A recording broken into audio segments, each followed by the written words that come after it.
Hello dear viewers, and welcome to yet another video from this old dwarf. Today we'll be taking a look at Lord of the Rings War in the North. War in the North, as I shall hereby refer to it, so that I don't have to keep saying Lord of the Rings War in the North all the time, is an action role-playing hack and slash game released in 2011 by Snowblind Studios and published by the Warner Brothers. Before we begin, dear viewers, if you fancied liking, subscribing and all that, and sharing with your friends, then I would be most grateful. I'm a big fan of the Lord of the Rings, through the main book series, the films, both live and animated, and of course the video games. There has actually been quite a lot of good quality video games based on the wonderful universe as created by J.R.R. Tolkien.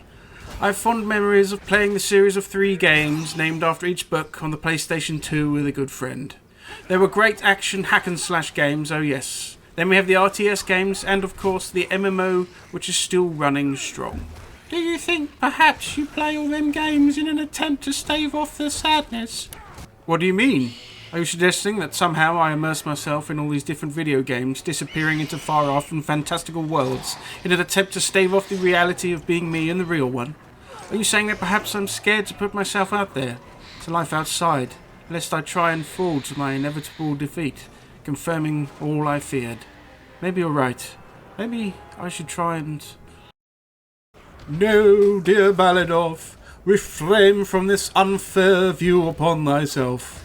You play these video games for the fun of experiencing other worlds as created by other interesting and wonderful people. You make these videos on the tube in the hope you could bring some vein of joy to those who might need it. Yes. Right. Onwards. Back in the day, at the start of the millennium, Lord of the Rings was the big thing us nerds were all talking about. Waiting each year for the next installment of the films, watching the director's cut of the previous ones, and generally washing ourselves in Tolkien lore. Lord of the Rings War in the North has a start menu where you can click to start or exit. Once you click start, you're given the option to select a player, play multiplayer, click the options, go back, select a game, and that is all. War in the North, although released over 10 years ago, came after the main wave of Lord of the Rings madness, and I have to say I'm grateful to have finally played it. The game plays in parallel to the main story of the Ringbearer and everything else that happened in the 3 main books, focusing on the north of Middle-earth.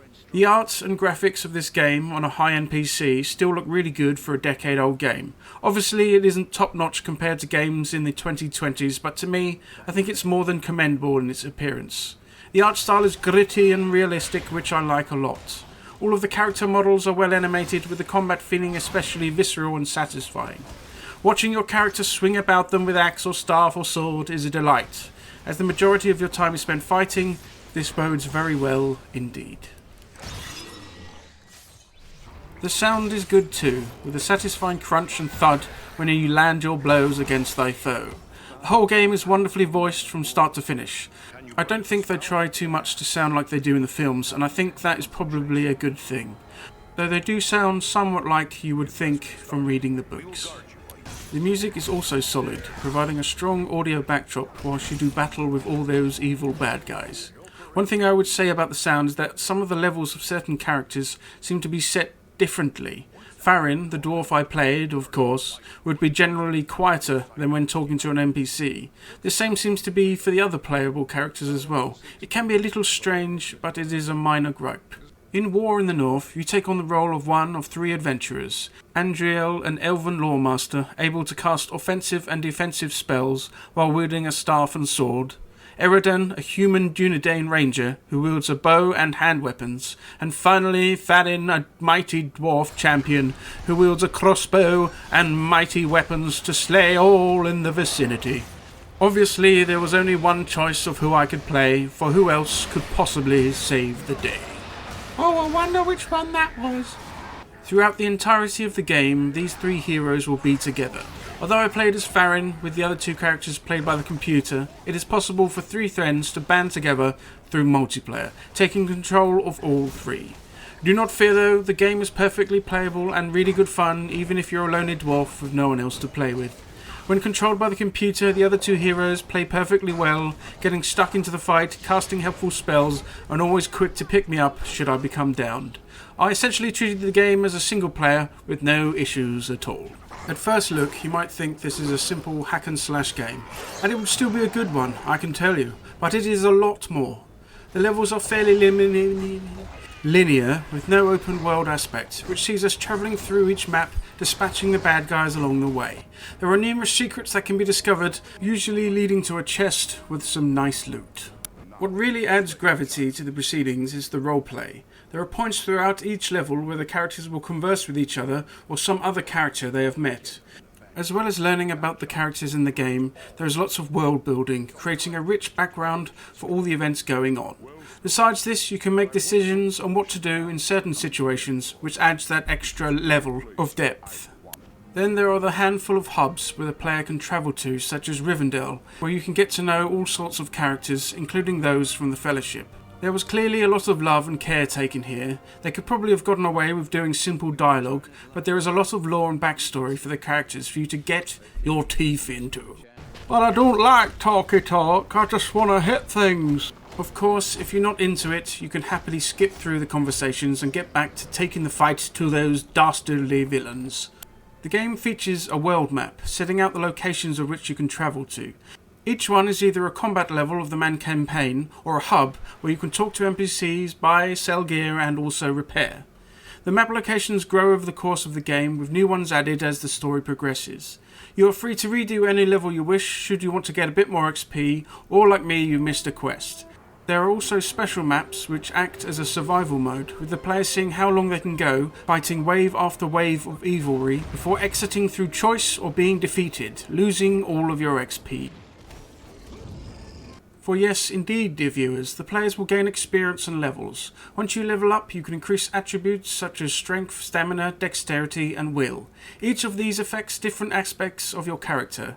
Strength increases melee damage, stamina health, etc. Along with the attributes, the player can spend points in the talent tree. This allows us to tailor our character to whatever build we might fancy. I wanted my dwarf to be a melee monster, so I went all out on points in melee skills with two-handed weaponry. I could, for example, have focused more range skills with my crossbow or been more tanky with a shield and one-handed weapon.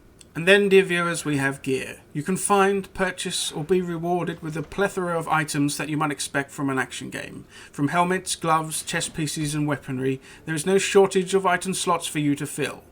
Some of these items will have gem slots, which is used to furnish the item with further bonuses from any gems you might have in your bag. There really does feel like you have a greater agency over how you wish to play your character, which is wonderful. I really enjoyed this game. As a fan of hack and slash, brawlers and action RPGs, this game was right up my alley. The fact that it was about Lord of the Rings made its appeal even greater. The general gameplay loop is highly enjoyable. I loved using the critical hit system, where once you do enough damage to a mob you can perform a critical hit on them for massive damage while allowing you to combo as many hits as possible for big XP gains. I enjoyed this game so much that I was quite sad when it came to an end. I wasn't ready to end my time in Middle-earth just yet, but thankfully, if I want more action, I can try another character or press on with the Game Plus mode.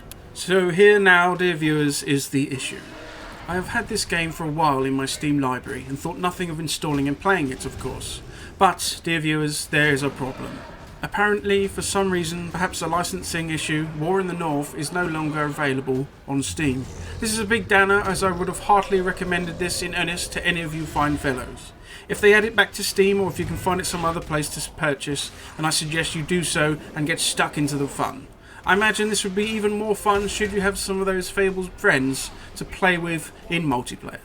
And there we have it, dear viewers. I hope that you've enjoyed the video. If you might like, subscribe, ring the bell and share with your friends and all that, then I would be very grateful indeed. Why don't you plug the book? It's been a while.